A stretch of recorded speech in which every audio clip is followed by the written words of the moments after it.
आखिर कहाँ गई वो लाहौर से हरामखोर, ज़मीन खा गई कि आसमान निकल गया। जब मेरे बंदे हर तरफ फैल गए थे तो वो गई कहाँ? मुझे हर कीमत पर और किसी भी हाल में चाहिए कुत्तों, नहीं तो तुम लोग घर से उठा लाऊंगा औरतें और रानी बाई के कोठे पर फेंक आऊंगा सबको। रुस्तम गम गुस्सों से पंखाड़ता, मुँह से झाग उड़ाता मुगल्लिज़ात बक रहा था। पूरा लाहौर छलनी की तरह छान मारा है, मगर जब चंदा का नामो निशान भी नहीं मिला तो सही मायनों में इसकी दुम पर पैर आया था। अब भी वो धाड़ धाड़ कर अपने गले को नाहक जहमत दे रहा था। इसके तमाम बंदे और बड़े बड़े गुंडे भी इसके कहर से बौखलाए फिर रहे थे। वो जो इस रात चंदा का ताक़ुब कर रहे थे, एक हाउसिंग सोसाइटी से इसके बाहर कटी पटी हालत में पाए गए थे। ये इसकी शिकस्त थी कि किसी ने रुस्तम दादा के बंदों को इतनी बुरी तरह कत्ल करके इसकी मंसूरा नज़र को उठा कर ले गए थे। तभी आज इसने बंदे इन ताक़ुब करने वालों में से एक बंदे को अस्पताल से ढूंढकर रुस्तम के सामने लाए थे, जो सोहम से शिकस्त खाकर छुपने की कोशिश कर रहा था कि इसे मालूम था कि अगर रुस्तम के हाथ लग जाता तो इसकी दर्दनाक मौत तय थी। दादा इस दिन इन लोगों में से ये भी इनके साथ था जो मैडम के पीछे भागे थे। अब ये बताएगा हुआ क्या है। टोनी ने इस बंदे को गर्दन से दबोच रखा था। रुस्तम धीमे कदमों से चलता इसके करीब आया था। रुस्तम के देखने में ही वो सफाकियत थी कि वो घिघिया गया। दादा, इस दिन हम मैडम का पीछा कर रहे थे, वो भागकर एक घर में चली गई थी, हम पीछे गए तो वहाँ तब वो था। इसका गला खुश्क हो रहा था, तभी बार बार गुटली सी उभर कर मालूम हो रही थी। वो कौन? जल्दी भौंक रुस्तम ने होफार नज़रों से देखा और गले से दबोचा। वो वहाँ जल्लाद था, सोहम खान। इसने कहा, अपने दादा से कहना तुम्हारी मंजूर नज़र जल्लाद के पास है, अगर मर्द के बच्चे हो तो आकर ले जाओ। इसने वो मुश्किल ही अपनी बात पूरी की थी। इसके अलावा मैं कुछ नहीं जानता दादा। सच में रुस्तम ने कहते इसको गोलियों से भून डाला था। इसका गुस्सा किसी तौर कम नहीं हो रहा था। एक अरसे से एक जल्लाद नामी अज़ीज़ मुसलसल साहब इन पर नाजिल हुआ था। रुस्तम ने एड़ी चोटी का जोर लगाया था, मगर हर दफ़ा नाकामी का सामना करना पड़ा था और इसके बहुत सारे आदमी गायब कर चुका था। इसके काफ़ी गैर कानूनी कामों के अड्डे भी तबाह कर चुका था। इसने फिर अपने आदमियों को धुनक कर इन पर गुस्सा निकाला था। चंदा क्या गई थी? वो तो रानी बेग के कोठे पर भी कहर अज़ाब बनकर नाजिल हुआ था। तारा से लेकर इसने सब पर तशद्दुद की इंतहा कर दी, मगर किसी के मुंह से मनचाही बात ना सुन पाया था, क्योंकि इन सब में किसी का भी इसमें कोई हाथ नहीं था। अब सही मायनों में उसको तपते तवे पर बिठा गया था। यह खबर सुनाकर ऐशान घबराहट के आलम में अंदर दाखिल हुआ। अंदर तो इसके अवसान खता हुआ वो दोनों स्टोर रूम में थी। अलीज़ा चिल्लाई जा रही थी, जबकि अरुष्या टूटी लकड़ी की आयरन स्टैंड पर चढ़ी हुई थी। नीचे कपड़ों का ढेर लगा था, इसे जलाया गया था, जो कि यकीनन रोशे बेबी के कारनामा था। रोशे, नीचे उतरो फ़ौरन से, पहले खुदा के लिए मुझे और परेशान मत करो। रोशे, प्लीज़ मेरी जान बख्श दो, जिंदा तो नहीं रह पाई, सुकून से मुझे सुकून से मरने तो दो। अलीज़ा ज़ारो कतार रोती इसे समझाने की कोशिश कर रही थी। इधर ऐशान आज रोशे को देखकर हैरान हुआ था, जो मुसलसल चिल्ला रही थी। आज वो उसे चीख चिल्लाकर बातें करती बड़ी बड़ी लगी थी। नो, कोई नहीं आएगा मेरे पास, मैं किसी को खुद के करीब नहीं आने दूंगी। खबरदार मेरे पास आए, मैं आग में कूद जाऊंगी, मैं मार दूंगी खुद को, सबको। और रोशे बेबी रो रो कर बेहाल हो रही थी, और अब ईशान को तो देखकर और पैनिक हुई थी। ये वही है अलीज़ा, ये फिर आगे, ये डेवल, ये फिर मुझे वही करेगा, ये टॉर्चर करेगा, ये मारेगा, ये बर्बाद कर देगा। मैं आग में कूद जाऊंगी, मैं मर जाऊंगी। शाम पहुंचकर सा इसे देखा था, सदमे से इसकी आंखें फटी थी। यही सदमा काफ़ी था कि रोशे बेबी अपने ही ऐश को नहीं पहचान रही थी, और आरुष्य की बातों से वो जिस नतीजे पर पहुंचा था, इसने इसके सर पर आसमान गिरा था। मगर इस वक्त आरुष्य को वहाँ से बचाना बहुत ज़रूरी था। अलीज़ा ने पीछे मुड़कर देखा था, और इसे देखकर चेहरा खफ़त से सुर्ख हुआ था। ईशान ने वक्साया कि मगर अपनी टाई की नाट ढीली करते ही एक की जस्ट में आग में फलांगी थी। नो, वो हलक के बल चलाई, मगर ईशान ने इसे खींचकर अपने शोल्डर पर गिराया और इसे बुरी तरह मुसाबत किया। अलीज़ा ने वहाँ पर बड़े डंडे से जलते कपड़े साइड पर किए, और ईशान ने अपनी टाई से इसके पैर बांधे। इसलिए रूम में आया। ईशान को नहीं मालूम था कि इसके दस्तरस में शीशे का टुकड़ा भी है। जब बुरी तरह झटपटाते आरुष्य ने वो टुकड़ा ईशान के बाजू में खोल डाला था। ये मंजर देखकर अलीज़ा के मुंह से चीख निकली, क्योंकि ईशान की फिरोज़ी शर्ट तेज़ी से खून आलूद हुई थी। ईशान ने इसे बेड पर लिटाया तो वो और ज़्यादा झटपटाई और चिल्लाने लगी। तभी ईशान ने इसका एक हाथ घुटने के बल बेड पर बैठकर अपने घुटने के नीचे नरमी से दबाया, और दूसरा एक हाथ में थाम कर नरमी से पैंट की पॉकेट से इंजेक्शन निकाल कर इसके बाजू पर इंजेक्ट किया था। वो मज़ाहमत दम तोड़ गई थी और दर्दनाक चीज़ आरुष्य के लबों से अदा हुई थी। ईशान फ़ौरन पीछे हटा। अलीज़ा ने रो रो कर अपनी आंखें सुझा ली थी।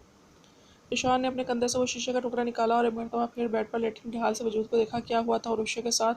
इस स्पार्ट से लहजे में पूछे गए सवाल ने अलीज़ा के पैरों नीचे से अपनी ज़मीन खिसकाई थी, मगर वो इग्नोर करती किचन में जाकर फर्स्ट एड बॉक्स ले आई थी। अब अलीज़ा के आंसू भी थमे थे। अब इतने से कहाँ थे वो डॉक्टर? वो तंज नहीं कर रही थी, मगर ईशान को उसका लहजा पुरशिकवा लगा। ज़रूरी काम के सिलसिले में बाहर गया था। ईशान ने वजाहत दिया, आपने मेरे सवाल का जवाब नहीं दिया अलीज़ा, मैं आरुष्य के बारे में सब जानना चाहूँगा ताकि इसका इलाज कर सकूँ। वो खालिस प्रोफेशनल लहजे में बोला, मगर इसका लहू छलकाता चेहरा, तरी रखे और वहशत आंखें कुछ और ही चुगली खा रही थी। वो इंतजार करता रहा, मगर अलीज़ा खामोशी से आंसू बहाती रही। इसने सर्द सी आह भरी और आरुष्य को लिए अपने हॉस्पिटल गया। वसी इसके ऑफिस में इसके टेबल के सामने खड़ा था और अपने सर को गौर से देख रहा था। ये पेपर ले जाकर अपनी मैडम को दे देना, कोशिश करना बीजान आसपास ना हो और तुम्हारे सामने ही ये खोल कर देखे, क्योंकि मैं इसे लाइव देखना चाहता हूँ। ये पेपर खोलते ही और इसे कहना, इस मुतल्लिक बीजान को बताने की भूल ना करे वरना महाबीर ने सुकून से कहा। एक और नया जख्म देने की भरपूर तैयारी की थी इसने।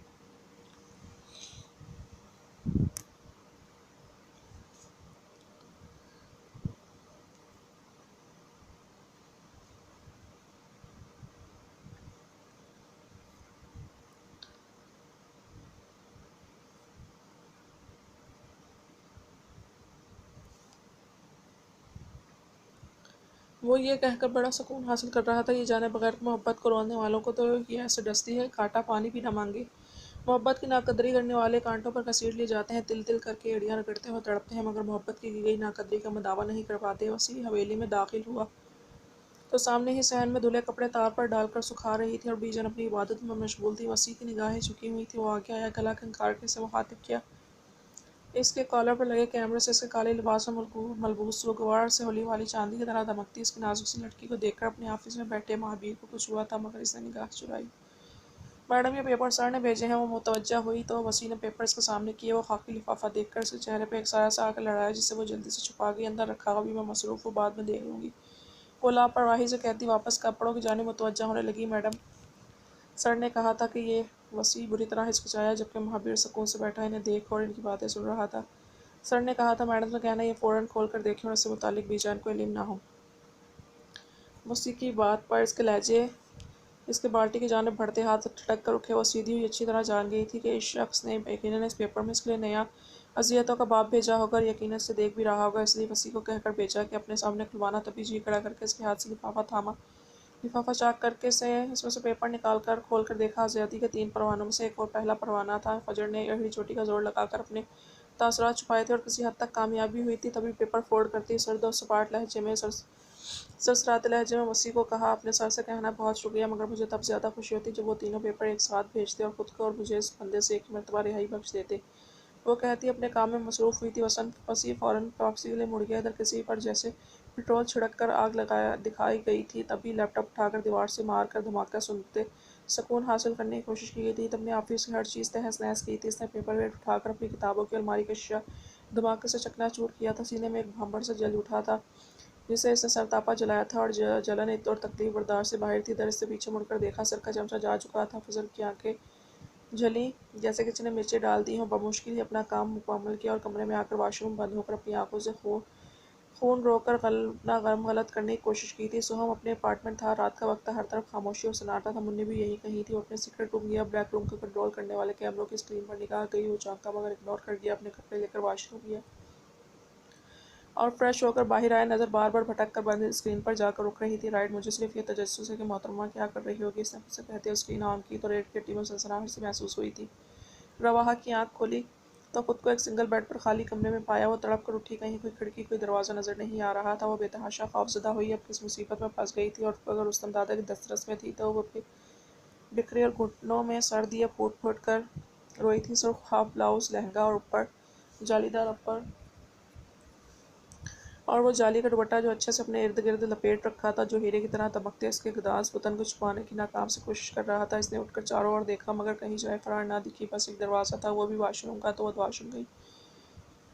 फ्रेश होकर वज़ू करके बाहर आई। क्लॉक पर वक्त देखा, इशा का वक्त था। बेड से चादर खींच कर नीचे बिछाई और इशा की नमाज अदा करने लगी। सोहम इसे गौर से नमाज पढ़ते देख रहा था। मासूम चेहरे पर नूर और सुकून था। मुन्नी ने हल्की सी दस्तक दी तो इसने फ़ौरन से पहले स्क्रीन ऑफ की थी। मुन्नी कमरे में दाखिल हुई तो वो लापरवाह से सोफे पर बैठा था। तुमने जो कहा था वो काम हो गया है सोम खान।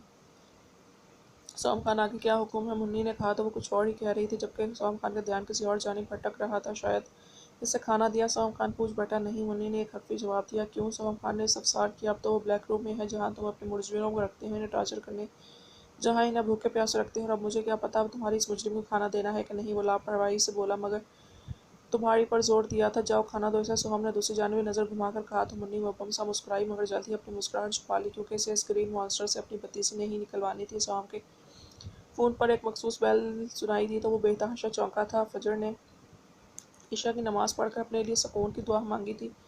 किचन में गई, बीजान के लिए दूध गर्म किया। अभी 1 डेढ़ घंटा हुआ था इन्हें खाना खाए और बीजान को लेटे। इसलिए तो वो पेपर भी अपने कमरे में ऐसी जगह छुपाया था जहाँ किसी को नज़र न पड़े कि बीजान का बीपी कुछ दिनों से कुछ ज़्यादा ही हाई रहने लगा था। वो दूध का गिलास इनके रूम में लेकर आई तो वो लेटी सो रही थी।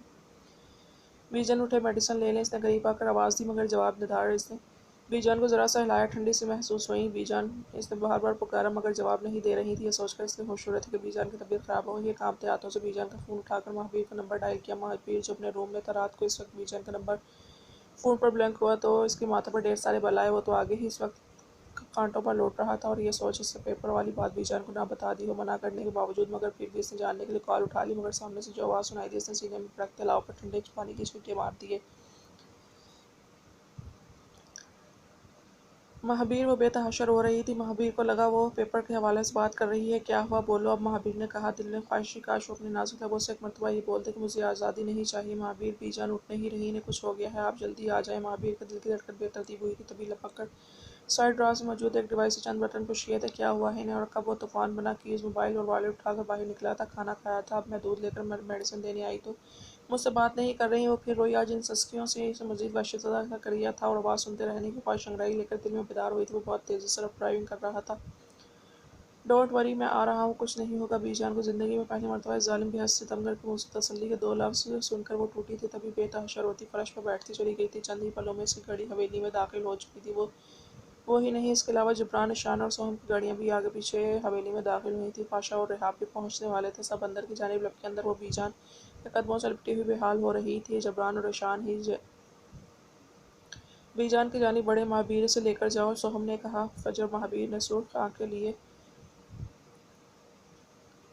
इसे पुकारा मगर वो टस से मस नहीं हो रही थी। जबरान ने चेक करना शुरू किया। शान ने अपना मेडिकल का बड़ा सा बॉक्स लाए थे, वो टेबल पर रखकर खोला। महाबीर, बाहर ले जाओ इन्हें अब की बार, जबरान ने कहा, क्योंकि इसे बहुत कुछ गलत होने का एहसास हो चुका था। महाबीर से बाजू से पकड़ बाहर ले गया। वो खाली खाली सुर्ख निगाहों से महाबीर को देखने लगी। कुछ नहीं होगा, बीजान को संभालो अपने आप को, महाबीर ने इसकी आंखों में जाकर कहा तो उसका खुद के सहारे खड़े रहना दोपहर हो गया। इससे पहले वो ज़मीन बोझ होती। महाबीर ने से खुद में बीचा था। जबरान और निशान के पाँव फूल चुके थे। मुट्ठी से हाथ रेत की तरह फिसल चुका था। फिर आखिरी उम्मीद के तौर पर जबरान ने इनके सीने में इंजेक्शन लगाया। सो हमने बेचैनी से बालों में हाथ फेरता इनकी कार्रवाइयाँ देख रहा था। इलेक्ट्रिक शॉक, जबरान ने इशारा किया। ईशान ने मेडिकल बॉक्स से ईडी मशीन निकाल कर सान किया और ओके होल्ड ऑन, 1 2 3, मायूसी आग, ओके वंस अगेन, 1 2 3, 2 3 बार इलेक्ट्रिक शॉक लगाने के बाद भी इस मुर्दा बेजान वजूद में जान नहीं आई। जिब्रान और ईशान ने एक दूसरे की जानिब देखा और सौम की जानिब इशारा किया। वो बाहर महाबीर के पास आया जहाँ पाशा और रिहाब भी पहुँच चुके थे। ममा आपसे पहले से, और महाबीर तुम अंदर आओ। सौम ने सुल्तान को आंख के लिए महाबीर को इशारा किया। नहीं, मैं बीजान के पास जाऊंगी। मुँह मछलियाँ महाबीर की शर्ट मुठियों में जकड़ी बड़ी मुश्किल से। महाबीर ने अपनी शर्ट छुड़ाकर इसका हाथ रिहाब के हाथ में थमाया और खुद अंदर आया। क्या हुआ जिब्रान, ऐसे क्या देख रही हो। भाई बीर की जुबान लटकाई। पीछे ही सोम और पाशा खड़े थे। महाबीर, हौसला रखना यार, शीज़ नम। और महाबीर ने फटी फटी निगाहों से जिब्रान को देखा जो इसके कंधे पर हाथ रखे इसकी दुनिया अंधेर हो जानी खबर सुना रहा था।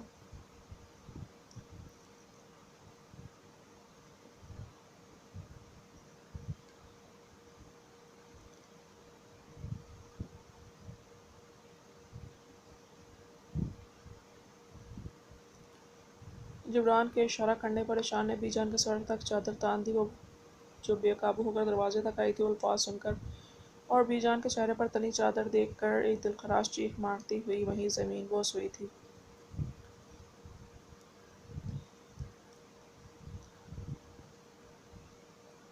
ओह नो, महाबीर अब पीछे मुड़कर इसकी जानिब लपका था। ऐसा क्यों था कि हर रिश्ता महाबीर रासिम हफीज़ की मुट्ठी से सूखी रेत की तरह फिसल जाता था। इसने फजर का सर अपनी गोद में रखा। जिब्रान ने झुककर इसकी पल्स चेक किया और महाबीर को तसल्ली की दी कि वो ठीक है और महज सदमे से बेहोश हुई है। सबको वहशत और गम ने अपने घेरे में ले लिया और महाबीर ने बेख्तियार फजर को किसी कीमती मताह की तरह अपने सीने में खींचा था।